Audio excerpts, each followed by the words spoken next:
terlebih dulu kita ulas kembali apa pengertian degil itu. Sehingga manusia susah untuk mengakui keberadaan Tuhan di dalam kehidupannya. Padahal dengan kata-kata kalau kita ingin menang terhadap persoalan, sebetulnya dengan kita mengakui keberadaan Allah. Itu sebabnya pesan Tuhan saat ini adalah supaya kita tidak lagi berlaku degil. Itu sebabnya di 2 minggu lalu sudah ada solusinya, bahwa Tuhan telah memberikan kepada kita hati yang baru. Ya, sobat prestasi yang dikenan Tuhan, dan roh yang baru. Di 1 Samuel pasal yang ke-15 ayat yang ke-23.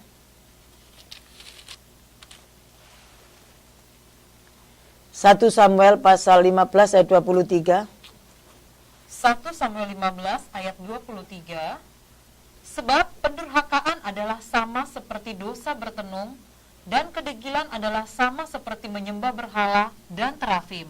Karena engkau telah menolak firman Tuhan, maka ia telah menolak engkau sebagai raja. Amin. Tuhan katakan di sini sebab pendurhakaan sama seperti dosa bertenung, dan kedegilan adalah sama seperti menyembah berhala. Tolong digarisbawahi kalau sobat prestasi sekarang mendengarkan tentang menyembah berhala itu apa sih Bu? Aku kan nggak menyembah berhala, berarti aku tidak berlaku degil. Bukan itu maksudnya sobat prestasi. Kedegilan hati manusia itulah yang dikatakan oleh firman Tuhan, menyembah kamu akan menjadi seperti Allah. Berarti diri sendirilah yang harus dimuliakan. Itulah artinya menyembah berhala, memuaskan hawa nafsu daging, menuruti kehendak daging, ya, menuruti keinginan daging. Ini yang Tuhan katakan degil.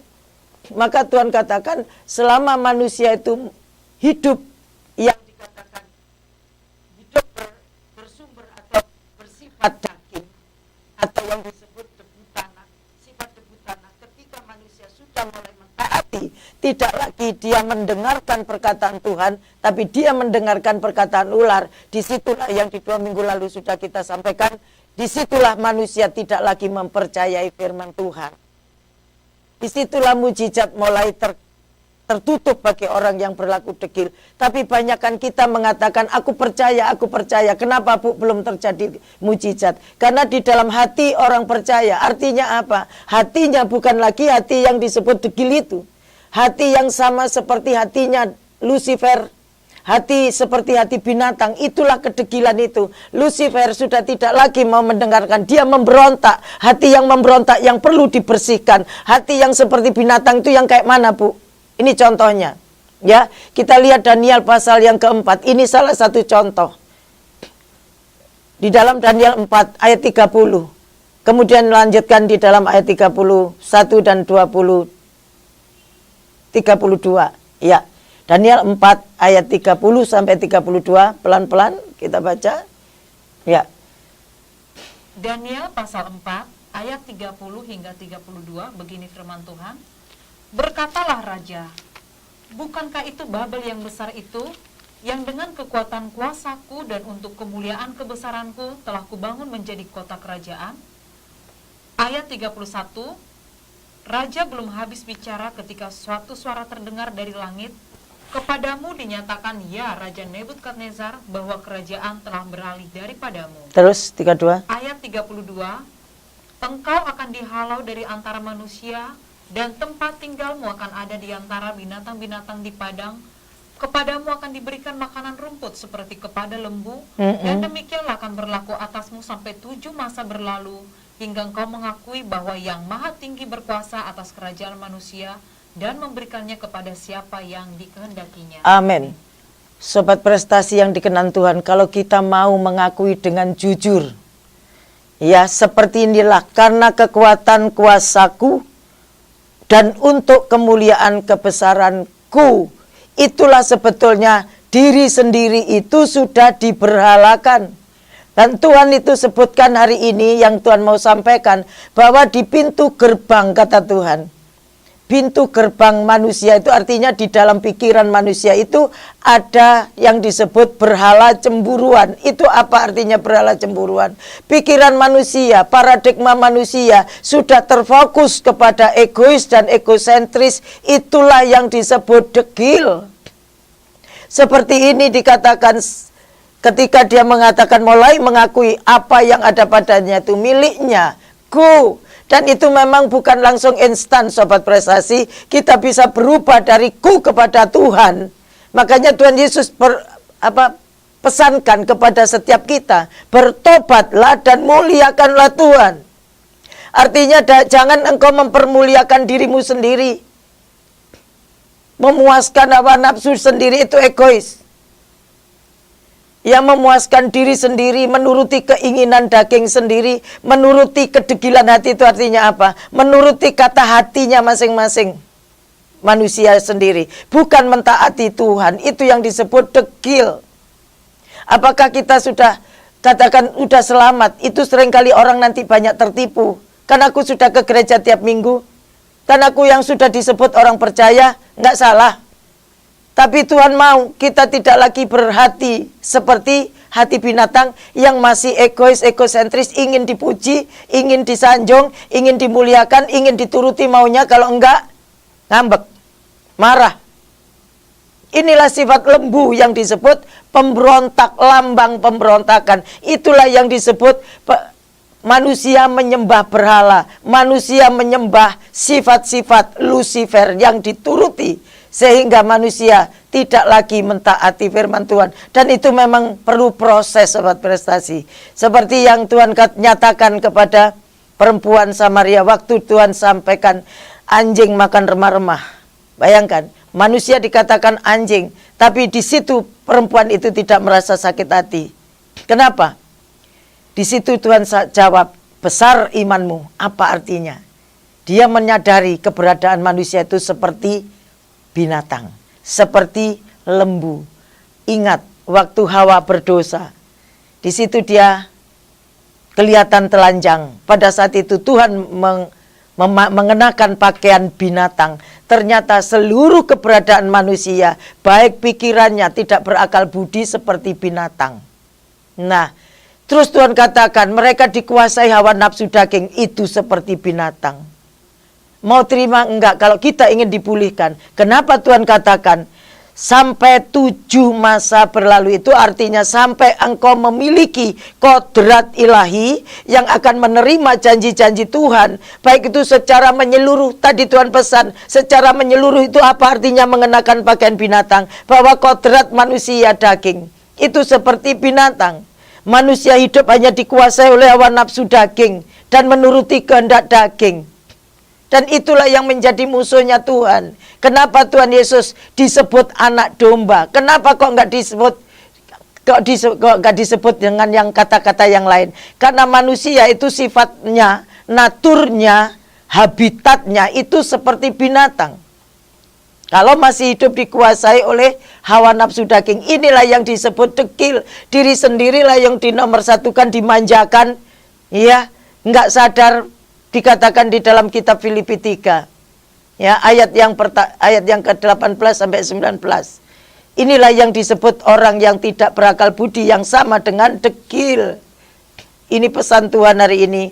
Kita lihat nanti 2 Petrus juga siapkan, tapi kita baca dulu Filipi 3 ayat 18 dan sampai 19. Filipi pasal 3 ayat yang ke-18 dan 19. Filipi pasal 3 ayat 18 dan 19 begini firman Tuhan. Karena seperti yang telah kerap kali kukatakan kepadamu, dan yang kunyatakan pula sekarang sambil menangis, banyak orang yang hidup sebagai seteru salib Kristus. Ayat 19, kesudahan mereka ialah kebinasaan, Tuhan mereka ialah perut mereka, kemuliaan mereka ialah aib mereka, pikiran mereka semata-mata tertuju kepada perkara duniawi. Inilah yang disebut degil, lebih percaya kepada yang dilihat. Ya, di 2 minggu lalu, kitab Kejadian 3 yang sudah kita bahas, kamu sekali-sekali tidak akan mati, matamu akan terbuka. Sampai detik ini, pikiran manusia itu sudah terfokus kepada dunia. Terus Tuhan sebut di situ ada berhala cemburuan di dalam pikiran manusia. Ada di dalam hati manusia, makanya disebut hati dekil, hati seperti binatang. Kenapa kok dikatakan di situ pikiran semata-mata tertuju kepada duniawi? Dari situlah manusia tidak lagi mempercayai Tuhan, firman Tuhan, bahkan dikatakan tadi menolak untuk mengenal Tuhan. Karena manusia lebih suka hidup dalam zona nyaman. Sekali lagi, hidup dalam zona nyaman. Itulah yang dikatakan menyembah berhala atau terafim, artinya menuruti kedagingannya daripada mentaati firman Tuhan. Sobat Prestasi dan pemirsa Bible TV yang dikenan Tuhan, hari ini pesan Tuhan secara khusus kepada setiap kita, supaya kita tidak yang dikatakan sama seperti binatang tadi, seperti lembu. Bahkan Tuhan dekil itu juga disamakan dengan lembu. Coba kita lihat di dalam Hosea pasal 4, ya, ayat 16. Ini loh. Ya. Tadi Nebukadnezar dia dihalau dan seperti keberadaannya seperti pada lembu katanya, ya. Makanannya rumput seperti lembu. Terus kemudian Hosea pasal 4 ayat 16. Ya, silakan baca. Hosea pasal 4 ayat 16, begini firman Tuhan, sebab Israel degil seperti lembu yang degil, masakan sekarang Tuhan menggembalakan mereka seperti domba di tanah lapang? Amin. Amin. Seringkali kita ngomong Tuhan gembalaku yang baik. Tapi sudahkah degil itu keluar dari hati kita? Caranya bagaimana, Bu? Saya mungkin Sobat Prestasi yang baru dengar, saya ajarkan caranya berdoanya ada di dalam Yeskiel 36 itu, ayat yang ke-26, Sobat Prestasi. Sampai ayat 29, terutama 26, 27. Tuhan memberikan kepada saya hati yang taat, supaya kita tidak berjalan menurut kedegilan hati kita sendiri. Minta Tuhan seperti itu, tapi diakui dulu. Ya Tuhan, hatiku seperti hati yang dikatakan binatang tadi. Hatiku Tuhan seperti hati Lucifer yang menempatkan diri sama dengan Allah. Dua hal ini yang harus keluar dari hati kita. Itu yang disebut Tuhan hatinya keras. Bahkan kadang-kadang dinasehati, memberontak, melawan, tidak mau. Bahkan firman Tuhan yang disampaikan sempat ditolak. Kenapa? Di dalam hatinya itu sudah ada hati yang menolak, itu yang disebut degil tadi. Kamu menolak firman Tuhan, maka Tuhan menolak kamu. Sekarang kalau Sobat Prestasi mengalami penolakan di dalam keluargamu, mengalami penolakan di tempat kerjamu, mengalami penolakan dimanapun berada engkau, sesungguhnya di dalam hatimu ada roh-roh yang disebut hati binatang dan hati Lucifer. Hati iblis, hati manusia, yang dikatakan manusia itu yang sama seperti Tirus, yang menempatkan hati sama dengan Allah. Tirus, Yeskiel 28 itu ayat 2 sampai ayat 6. Kalau Sobat Prestasi mendengarkan di 2 minggu lalu ataupun yang itu adalah sambungannya. Itu saya nggak usah baca, karena saya akan lanjutkan pengertian tentang degil yang di 2 minggu lalu kita janji untuk menyampaikan ini, dan caranya tidak kurang tidak lebih harus itu juga diakui. Selain degil hati, dan Tuhan ngomong, perbaharuilah hatimu ya dan pikiranmu, atau rohmu dan pikiranmu. Jadi pikiran harus sinkron juga dengan hati. Hati pun pikiran pun, Sobat Prestasi, ya. Saya mengalami dan saya merasakan teguran Tuhan itu kemarin sama saya. Kemarin itu benar-benar 2 hari lalu, bahkan sampai kemarin itu Tuhan singkapkan kepada saya, karena memang saya minta sama Tuhan, kenapa Tuhan manusia susah untuk taat dan setia kepada Tuhan. Karena ada sesuatu yang ada di dalam diri manusia yang sering kali kita tidak sadar, kita mentaati yang disebut kedagingan itu. Siapa sih oknumnya yang ada dalam diri manusia, sehingga manusia lebih mendengarkan kata daging daripada mendengarkan kata firman Tuhan. Ya, supaya kita tidak berlaku degil. Ya, saya kira kedegilan hati itu adalah yang disebut adalah orang yang lebih mentaati keinginan daging, kehendak daging, hawa nafsu daging. Ya, itulah yang sebetulnya saya akan terjemahkan satu persatu, karena di dalam kitab Efesus pasal, kita lihat Efesus pasal yang ke-5 ayat 3 sampai ayat 5, disitulah arti degil yang sama dengan penyembahan berhala tadi. Ya, kita lihat penyembahan berhala itu adalah orang yang bagaimana? Silakan baca. Efesus 5 ayat 3 sampai 5. Setelah itu kita jelaskan di dalam 2 Petrus 2 ayat 10 sampai 12. Ya, Efesus 5 dulu. Efesus 5 ayat 3 sampai 5, begini firman Tuhan. Tetapi percabulan dan rupa-rupa kecemaran atau keserakahan disebut saja pun jangan di antara kamu, sebagaimana sepatutnya bagi orang-orang kudus. Ayat 4, demikian juga perkataan yang kotor, yang kosong, atau yang sembrono, karena hal-hal ini tidak pantas, tetapi sebaliknya ucapkanlah syukur. Ayat 5, karena ingatlah ini baik-baik, tidak ada orang sundal, orang cemar, atau orang serakah, artinya penyembah berhala, yang mendapat bagian di dalam kerajaan Kristus dan Allah. Amin. Kolose 3 ayat 5 dulu, supaya lebih jelas lagi. Inilah degil, terjemahannya degil itu seperti ini. Silakan, Kolose 3 ayat 5. Kolose 3 ayat 5, begini firman Tuhan. Karena itu matikanlah dalam dirimu segala sesuatu yang duniawi, yaitu percabulan, kenajisan, hawa nafsu, nafsu jahat, dan juga keserakahan yang sama dengan penyembahan berhala. Nah, ini dia. Disinilah semua berkat-berkat terhambat. Manusia sejak jatuh dalam dosa, Tuhan memakaikan pakaian, berarti perbuatan manusia itu selalu berbuah bagi maut, seperti binatang. Makanya Tuhan katakan, manusia akan diubah menjadi serupa dengan gambar Kristus. Dari mana Bu ayat awal mulanya? Kita lihat ya, di dalam Roma pasal 1 ayat 23 dulu. Satu ayat ini, setelah itu kita lihat 2 Petrus 2 ayat 10 itu. Roma pasal 1 ayat 23. Boleh dibaca. Roma pasal 1 ayat 23, begini firman Tuhan. Mereka menggantikan kemuliaan Allah yang tidak fana dengan gambaran yang mirip dengan manusia yang fana, burung-burung, binatang-binatang yang berkaki 4, atau binatang-binatang yang menjalar. Iya. Ya, inilah manusia sejak manusia jatuh dalam dosa.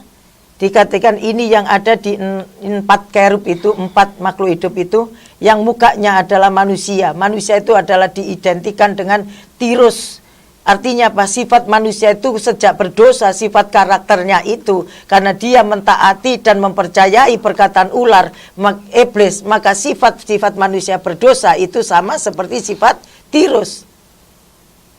Atau manusia fana yang Tuhan katakan.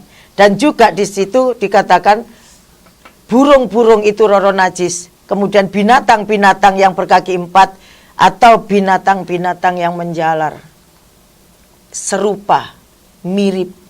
Menjalar kenapa Bu kok menjalar? Iya, manusia kalau perutnya kosong, kayaknya nggak kuat deh untuk beraktivitas. Itu dia dikatakan Tuanmu adalah perutmu. Burung berbicara tentang roh najis. Menajiskan nama Tuhan itu artinya apa? Manusia menganggap dirinya Allah, yang harus dinomorsatukan, itu yang disebut najis. Tidak lagi Tuhan yang dinomorsatukan, tidak lagi Tuhan yang dimuliakan, tidak lagi kita meninggikan Tuhan dalam seluruh kehidupan kita. Makanya pesan Tuhan di dalam kitab Wahyu, pasal yang coba kita lihat 16 ayat yang ke-8 dan 9. Wahyu pasal yang ke-16. Ayat yang ke-8 dan 9, terutama di ayat 9, pesan Tuhan. Ya, 8 dan 9, oke. Wahyu pasal 16 ayat 8 dan 9, begini firman Tuhan. Dan malaikat yang keempat menumpahkan cawannya ke atas matahari, dan kepadanya diberi kuasa untuk menghanguskan manusia dengan api. Ayat 9, dan manusia dihanguskan oleh panas api yang dahsyat, dan mereka menghujat nama Allah yang berkuasa atas malapetaka itu, dan mereka tidak bertobat untuk memuliakan Dia. Ini pesan Tuhan. Kita harus bertobat tidak lagi memuliakan diri sendiri, tapi memuliakan Tuhan dalam segala laku kita, perbuatan kita, karakter kita. Apa yang disebut jubah? Jubah artinya perbuatan manusia tidak lagi sama seperti apa yang diperbuat oleh Tuhan Yesus, yaitu mengasihi dan saling mengasihi. Itulah sobat prestasi artinya degil. Kenapa Tuhan selalu berbicara dengan perumpamaan? Ya, ketika Hawa sudah berdosa, dia telanjang. Pada saat itu Tuhan mengenakan pakaiannya dari kulit binatang. Dari situlah Tuhan suruh kita bertobat semuanya. Jangan lagi kita hidup di dalam hawa nafsu daging. Coba kita lihat hidupnya seperti binatang, perbuatannya itu kayak mana, Bu? Silakan buka 2 Petrus 2 dulu. Ayat yang ke-10 sampai ayat yang ke-12. Kita sambung nanti itu kalau sobat prestasi mau berani. Baik perbuatanku Tuhan, baik hatiku Tuhan, baik pikiranku Tuhan. Ya, semata-mata tertuju kepada dunia. Itulah pikiran yang sia-sia. Manusia sejak berdosa tidak lagi mempercayai perkataan firman Tuhan. Itu sebabnya Tuhan kita disuruh bertobat supaya kita disucikan, mengakui sesungguhnya adalah manusia, tidak lebih daripada seperti kelakuan perbuatan binatang yang tertulis dalam 2 Petrus pasal 2 ayat 10 sampai ayat yang 12. Oke. 2 Petrus 2 ayat 10 hingga 12, begini firman Tuhan. Terutama mereka yang menuruti hawa nafsunya karena ingin mencemarkan diri dan yang menghina pemerintah Allah. Mereka begitu berani dan angkuh sehingga tidak segan-segan menghujat kemuliaan. Stop dulu, di sini mulai mencemarkan diri dan ingin menghina. Inilah artinya menajiskan nama Tuhan. Lanjut. Padahal malaikat-malaikat sendiri yang sekalipun lebih kuat dan lebih berkuasa daripada mereka tidak memakai kata-kata hujat kalau malaikat-malaikat menuntut hukuman atas mereka di hadapan Allah. Stop dulu. Sifat manusia yang pertama tapi seperti binatang itu dia menuruti hawa nafsu. Kedua sifatnya adalah angkuh. Angkuh itu karena sudah dirinya Allah, menganggap dirinya Allah, karena itu adalah apa yang ditaburkan oleh perkataan ular itu, kamu menjadi seperti Allah. Makanya manusia kalau ditegur karakternya, kelakuannya, dia tersinggung. Karena dia langsung membentengi diri, aku itu benar. Aku kan Allah. Itu yang ada di dalam pikiran manusia sudah diracuni oleh perkataan ular itu. Jadi kalau kamu makan buah pengetahuan baik dan jahat, kamu tidak akan mati, malah kamu menjadi seperti Allah. Di situ muncul sifat binatangnya, alias angkuh. Ya. Terus kemudian berikutnya, ya. 2 Petrus 2 ayat 12. Tetapi mereka itu sama dengan hewan yang tidak berakal, sama dengan binatang yang hanya dilahirkan untuk ditangkap dan dimusnahkan. Mereka menghujat apa yang tidak mereka ketahui, sehingga oleh perbuatan mereka yang jahat, mereka sendiri akan binasa seperti binatang liar. Ya, perbuatan mereka yang jahat, mereka sendiri akan binasa seperti binatang liar. Disamakan seperti apa tadi? Binatang. Yudas, pasal 1 ayat 10. Ya, ternyata semuanya itu baik di dalam hati, ya nanti itu di pikiran pun itu ada berhala cemburuan. Jadi manusia sudah dipenuhi yang disebut baik perbuatan, kelakuan, hati, batin dan semuanya. Coba kita lihat ayat 10 saja. Boleh dibaca semuanya sobat prestasi. Juga pemirsa Bible TV, bukan berarti saya ambil satu-satu ayat, tapi boleh dibaca dari ayat 1 sampai terakhir. Lebih jelasnya karena waktu terbatas, maka saya cuman kasih pengertiannya bahwa di dalam pengertian manusia memiliki kodrat seperti binatang itu, artinya orang yang dikuasai oleh hawa nafsu. Ayat 10 tolong dibaca. Ya. Yudas 1 ayat 10, begini firman Tuhan.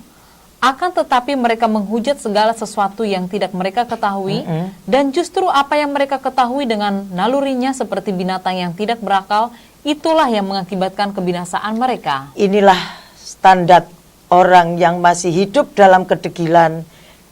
Firman Tuhan yang mengatakan mengakibatkan kebinasaan. Inilah yang saya nangis. Oh, banyak orang Tuhan yang belum mengerti seperti ini. Sobat prestasi, Saya mempersilahkan Sobat Prestasi untuk hubungin di nomor HP saya. Saya siap untuk mengarahkan, membimbing, untuk supaya kita tidak hidup di dalam hawa nafsu daging yang tidak memiliki nalurinya yang seperti binatang. Makanya Tuhan katakan itu jahat, keji. Ya, bahkan Tuhan nanti dikasih tahu lagi di sana, Tuhan selalu pakai perumpamaan ada di dalam Yehezkiel 8, Sobat Prestasi. Saya akan bawa Sobat Prestasi masuk ke dalam lebih lagi untuk membuang semua kedegilan supaya kita tidak disebut. Karena di dalam pikiran manusia yang Tuhan umpamakan itu seperti pintu gerbang. Ya, pintu gerbang bait Allah yang menghadap ke utara. Di situ ada berhala cemburuan. Itu apa artinya? Paradigma manusia, hikmat manusia. Ya, itu semuanya sudah seperti binatang itu tadi. Kita lihat dulu Yehezkiel pasal 8. Ayat mulai ayat 3 dibaca. Ya, silakan. Yehezkiel pasal 8 ayat 3.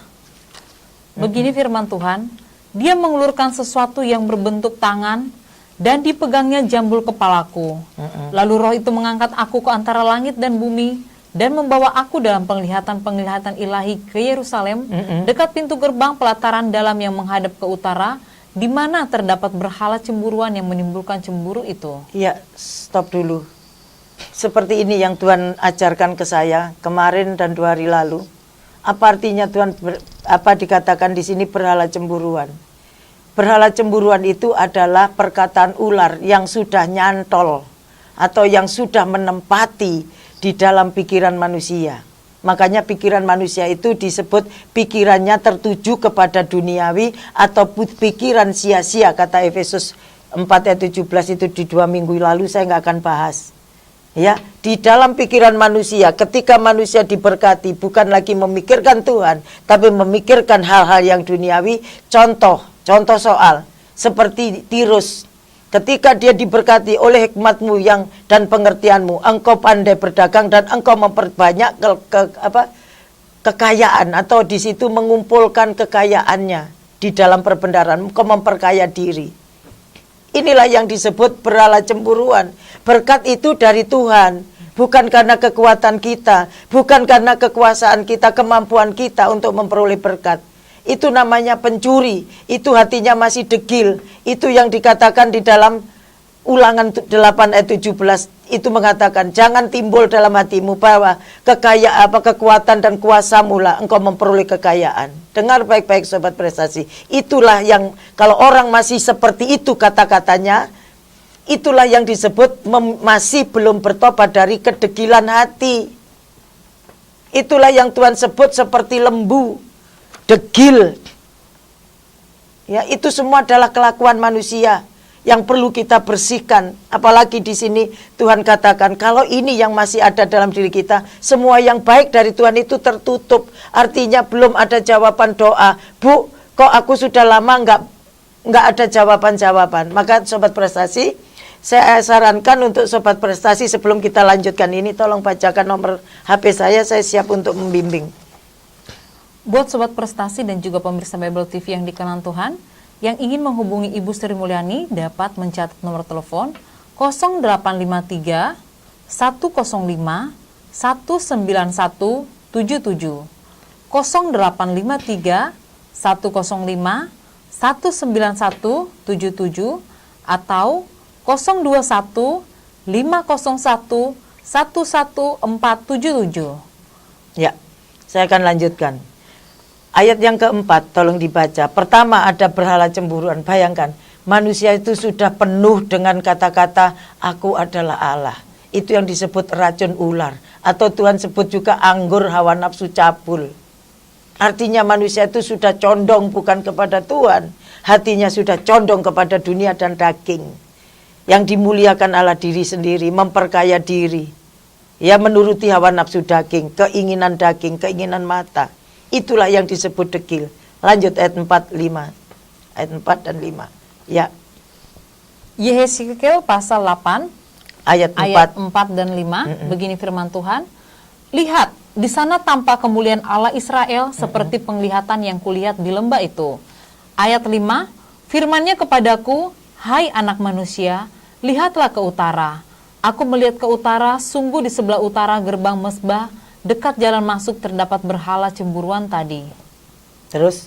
Ayat 6, firman-Nya kepadaku, hai anak manusia, kau lihatkah apa yang mereka perbuat, yaitu perbuatan-perbuatan kekejian yang besar-besar yang dilakukan oleh kaum Israel di sini, sehingga aku harus menjauhkan diri dari tempat kudusku. Engkau masih akan melihat perbuatan-perbuatan kekejian yang lebih besar lagi. Ya, stop di sini. Kenapa manusia seringkali tidak disadari tadi ya, perbuatan yang jahat seperti binatang. Sobat Prestasi, keji itu artinya penindas. Ya, Tuhan katakan manusia menindas kebenaran dengan kelaliman. Itulah sifat-sifat daripada manusia daging. Yang dikatakan oleh Tuhan itu perbuatan yang tersembunyi itu ada di dalam hati manusia. Kalau manusia, maaf ya, seringkali kita berlaku sepertinya sok-sok baik gitu. Coba sekarang tersinggung sedikit, ting gitu. Muncul apa? Semua yang muncul aslinya, yaitu perbuatan-perbuatan yang keji, jahatnya muncul. Seperti apa tadi? Seperti binatang. Maka Tuhan katakan manusia disamakan seperti binatang, dikuasai oleh hawa nafsu daging. Maka dikatakan di sini Tuhan menjauh. Mau Tuhan kembali ke bait sucinya, sifat-sifat daging kita harus buang, sifat binatang kita harus buang. Tuhan siap kok menyucikan kita asal kita welcome dengan Roh Kudus. Bersihkan aku Tuhan, itu semua adalah manusia dagingku. Tidak ubahnya sama seperti binatang liar, binatang menjalar kata Tuhan tadi. Bahkan Tuhan katakan kamu akan melangkai di singa dan ular tedung. Itu artinya apa? Setelah manusia sifat dagingnya sudah dikuduskan oleh Tuhan, maka ketika kita sudah bertobat dan mengakui dan Tuhan Yesus menyucikan kita, maka kita adalah orang yang menang. Tadi ada pesan Tuhan seperti itu. Ketika dipenuhi dengan seluruh kepenuhan Allah, tidak lagi dipenuhi dengan seluruh kepenuhan manusia daging yang memiliki baik hakikatnya seperti binatang, hatinya binatang. Bahkan di sini ada lagi berhala cemburuan. Lihat ya Sobat Prestasi, lanjutkan ayatnya.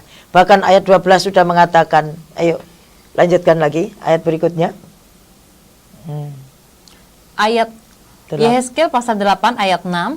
Firman-Nya kepadaku, hai anak manusia, kau lihatkah apa yang mereka perbuat, yaitu perbuatan-perbuatan kekejian yang besar-besar yang dilakukan oleh kaum Israel di sini, sehingga aku harus menjauhkan diri dari tempat kudusku. Engkau masih akan melihat perbuatan-perbuatan kekejian yang lebih besar lagi. Terus ayat 7, dan di bawahnya aku ke pintu pelataran, aku melihat sungguh ada sebuah lubang di dalam temboknya. Ayat 8, firman-Nya kepadaku, hai anak manusia, perbesarlah lubang yang di tembok itu. Sesudah aku memperbesar lubang itu, lihat ada sebuah pintu. Terus ayat 9, firman-Nya kepadaku, masuklah dan lihatlah perbuatan-perbuatan kekejian yang jahat yang mereka lakukan di sini. Ayat 10, lalu aku masuk dan melihat sungguh segala gambar-gambar binatang melata dan binatang-binatang lain yang menjijikkan dan segala berhala-berhala kaum Israel terukir pada tembok sekelilingnya. Tembok itu berbicara perseteruan. Hidup menuruti keinginan daging adalah merupakan seteru Allah. Ya, di dalam Roma pasal 8 ayat 7, ayat 6 sampai ayat 8. Itu artinya tembok. Jadi di dalam manusia daging itu, tembok itu berbicara kedagingannya itu sudah terukir katanya. Ya, gambar binatang melata dan gambar binatang yang menjijikkan. Jadi sifat manusia daging itu seperti ini. Mau terima atau tidak, inilah Tuhan Yesus harus dipaku di kayu salib. Itulah tubuhnya Tuhan Yesus yang dicambuk, yang terlepas. Ya, itulah yang sesungguhnya Tuhan Yesus sudah memberikan tubuhnya, nyawanya.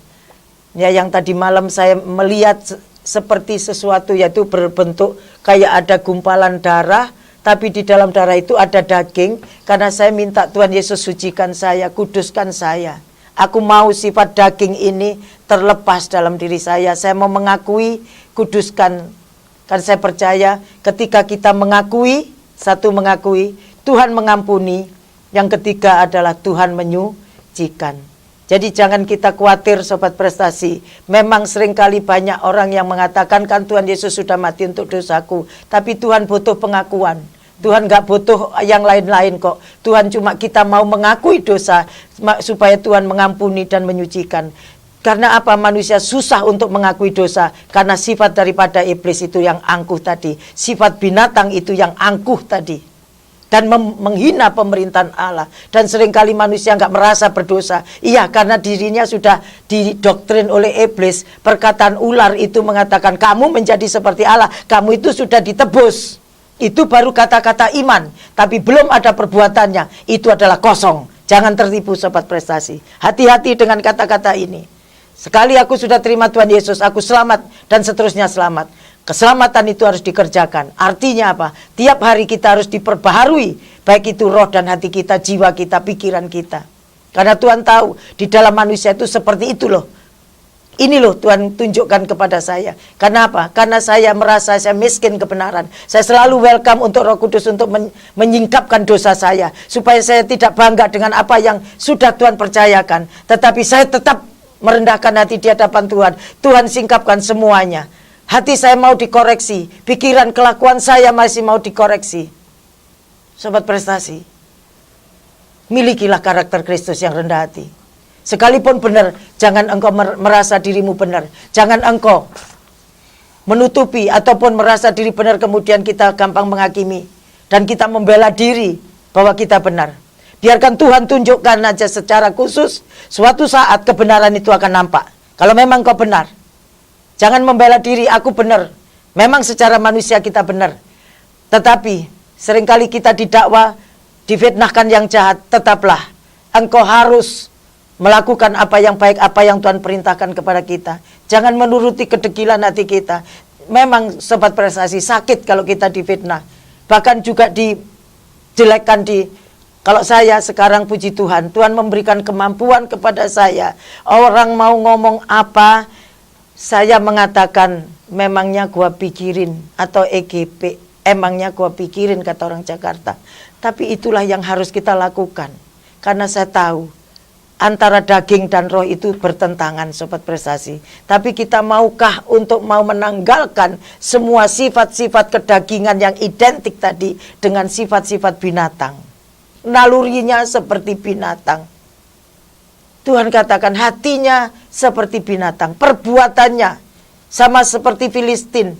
Waktu Raja Daud mengatakan engkau mencemooh barisan Allah.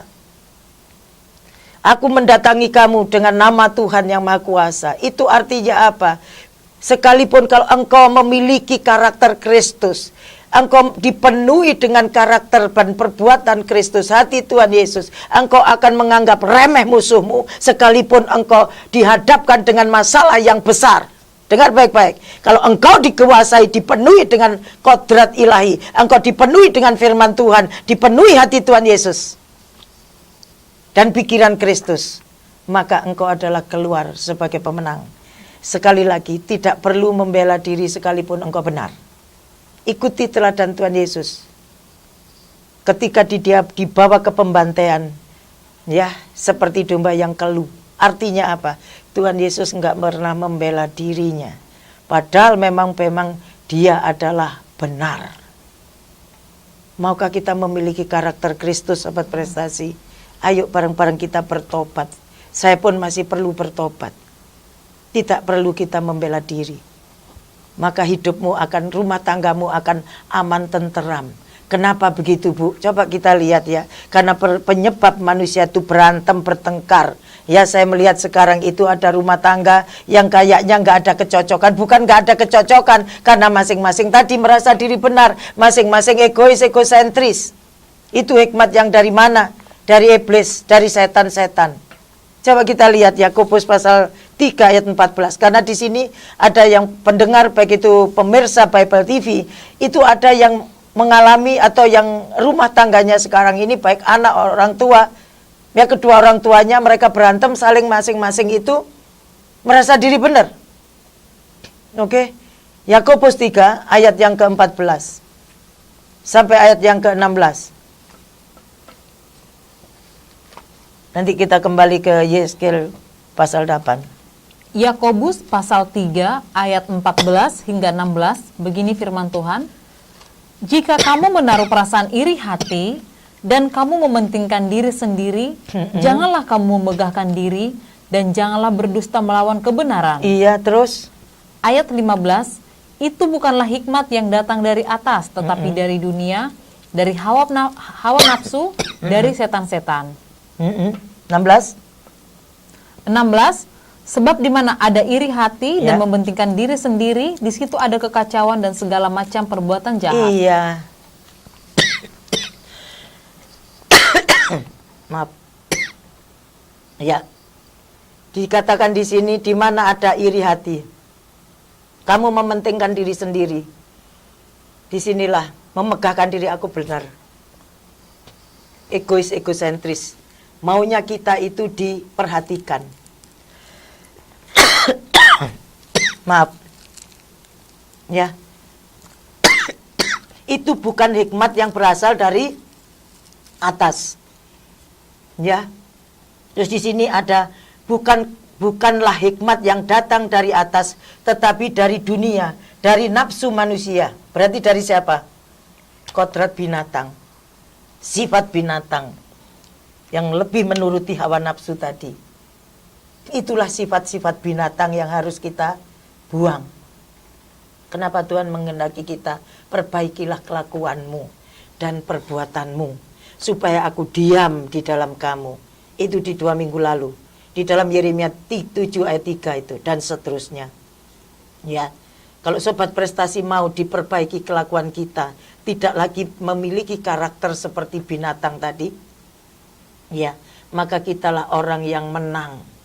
Karena Tuhan katakan manusia dibuat hampir seperti Allah, itu artinya memiliki karakter dan perbuatan Kristus. Bukankah Tuhan menghendaki kita sebagaimana yang dikatakan kamulah suratan Kristus yang terbuka. Jadi mengalami masalah.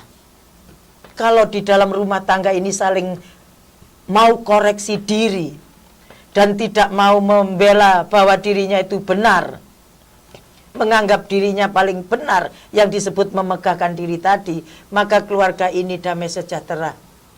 Tidak ada percekcokan atau kekacauan. Saya melihat ada satu keluarga di sini, ya, bukan satu keluarga tapi banyak kali, ya. Tapi yang Tuhan nyatakan sekarang di dalam rumah tangga ini, sekalipun engkau berkecukupan dalam hidupmu, dalam secara ekonomi, tetapi dalam rumah tanggamu seperti neraka. Karena apa? Egois, egosentris. Sifat-sifat yang dikatakan firman tadi itu yang perlu ditanggalkan supaya keluargamu dipulihkan. Hubungan suami istri, anak dan orang tua supaya semuanya dipulihkan. Kalau mau dipulihkan, silakan. Kita mau berubah. Masing-masing kita harus berubah. Dan itu sudah saya sampaikan kepada beberapa. Ada anak muda. Waktu itu ikut di dalam persekutuan doa. Dan dia mulai ngikuti apa yang saya sarankan. Jangan kita menghendaki orang tua yang berubah. Kalau engkau anak yang sudah tahu kebenaran terlebih dulu, kitalah yang harus berubah. Kita merendahkan hati di hadapan Tuhan. Akhirnya dia bersaksi. Berikutnya ketemu sama saya dan telepon. Orang tua saya berubah. Tidak lagi seperti kemarin-kemarin. Dan itu proses. Kalau kita mau ingin orang lain berubah, berubahlah kita terlebih dulu. Baik sobat prestasi, ya kita lihat lagi di dalam kitab Yeskiel tadi. Masih ada yang harus kita sampaikan, apa yang Tuhan mau atas hidup kita.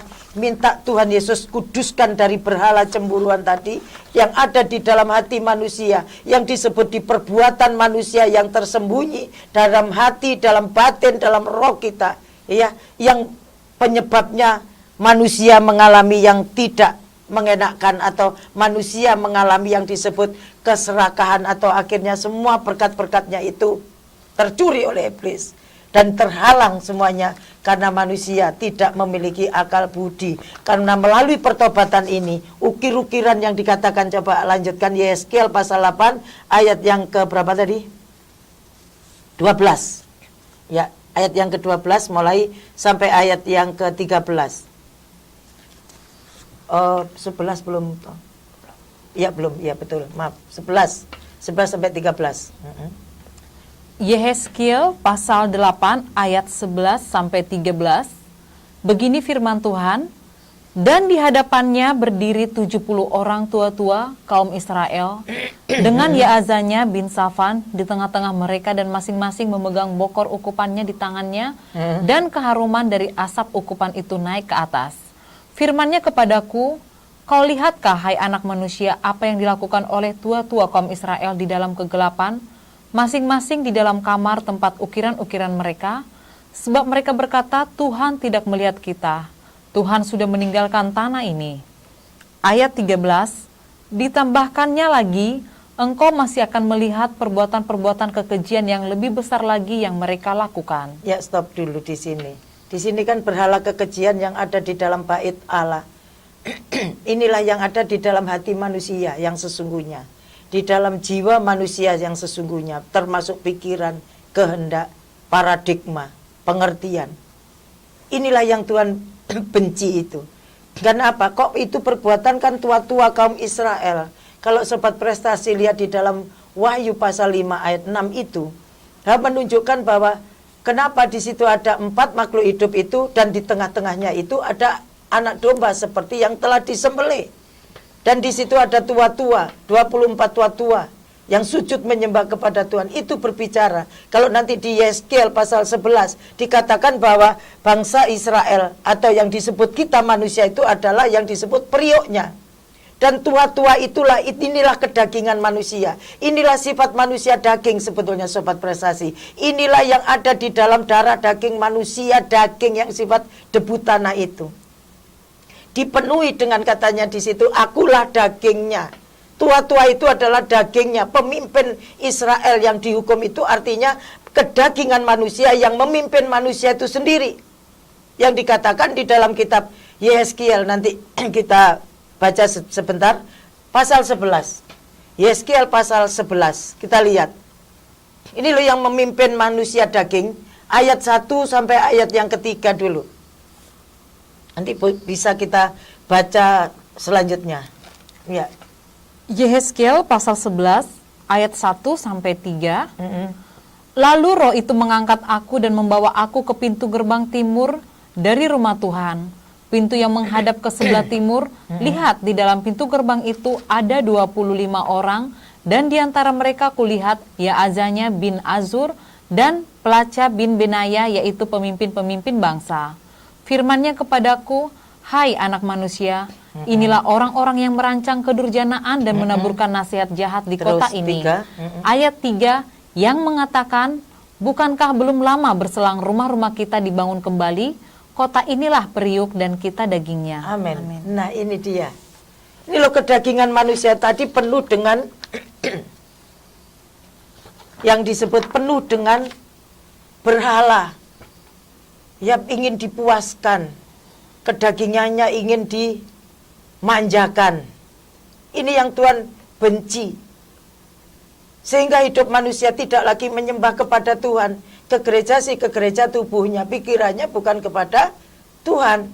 Dan itu tidak disadari. Karena apa? Karena yang memimpin manusia daging itu ini namanya, yaitu Yaazanya bin Azur dan Pelaca bin Benaya. Artinya apa? Di dalam ayat yang berikutnya itu adalah inilah orang-orang yang merancang kedurjanaan dan menaburkan nasihat jahat di kota. Ini ternyata Tuhan katakan pendakwah. Di dalam manusia seringkali ada suara-suara daging. Ini suara Tuhan atau bukan, Bu? Seringkali banyak orang yang mengatakan itu. Engkau akan mendengar suara Tuhan ketika hatimu tidak lagi hati binatang. Engkau akan mendengar suara Tuhan Allahmu ketika kita disunat hati kita. Artinya disunat itu hati yang seperti iblis dan hati yang sama seperti binatang itu harus diganti dengan hati Tuhan Yesus. Baru hati Tuhan Yesus itu hati Tuhan Yesus, maka kita akan peka suara Tuhan. Kata Ulangan 30 ayat yang ke-6 sampai 8. Kalau mungkin sobat prestasi di 2 minggu yang akan datang akan saya sambung bagaimana Bu cara untuk mendengarkan suara Tuhan. Karena memang domba-domba Tuhan harus mendengar suara gembalanya. Kalau kita nggak mendengarkan suara Tuhan, nah mendengar suara siapa? Yang mendengar suara pemimpin ini daging. Sehingga makanya manusia jahat ya jahat aja. Kalau kamu dijahati balas. Itu suaranya pemimpin Israel. Itu berbicara pemimpin manusia daging itu namanya ini. 20 tua, 25 tua-tua kalau setelah Tuhan bernubuat itu maka satu itu mati. Tinggal 24. Itulah supaya Tuhan Yesus yang benar-benar bertahta di dalam seluruh kehidupan kita. Sehingga bukan lagi kita dipimpin oleh daging, tetapi dipimpin oleh roh.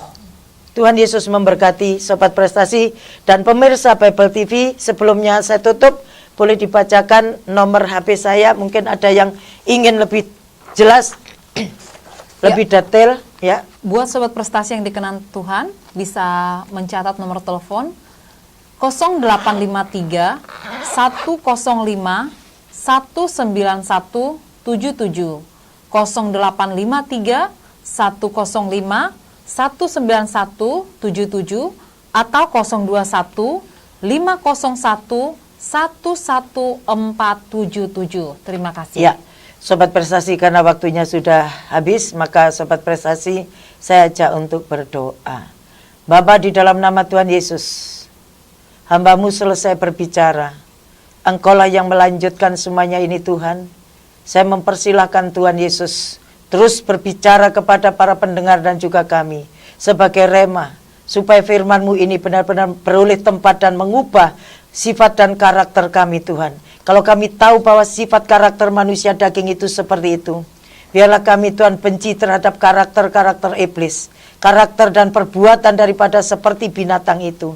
Tuhan, kami mau bertobat, kami mau disucikan, kami mau menjadi sama seperti Kristus, baik karakter maupun perbuatan kami. Silakan Tuhan Yesus, Engkau terus berbicara kepada setiap anak-anak-Mu yang mau mengakui dan merendahkan hati di hadapan-Mu, supaya firman-Mu itu benar-benar menyucikan, membersihkan, dan menempati setiap pribadi, lepas pribadi para pendengar, para pemirsa Bible TV, dan itu bukan hanya pada saat ini saja Tuhan, dari sekarang sampai selama-lamanya. Terima kasih Bapak atas waktu yang sudah diberikan kepada kami, dan biarlah segala pujian, hormat, kemuliaan, ucapan syukur, karena Engkau telah menyampaikan isi hati-Mu melalui mulut lidah bibir hamba-Mu yang sudah Kau perlengkapi dengan hikmat dan wahyu yang daripada Allah Bapa. Itu sebabnya segala pujian hormat itu Tuhan Yesus Kristuslah yang berhak menerimanya.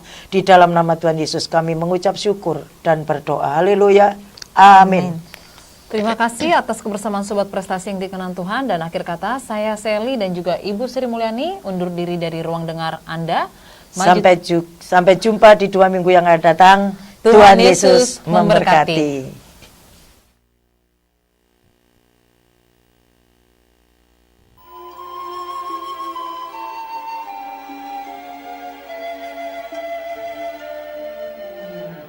Terima kasih. Anda sudah mengikuti acara pengajaran dan kesaksian. Selamat mengikuti acara selanjutnya. Tuhan Yesus memberkati.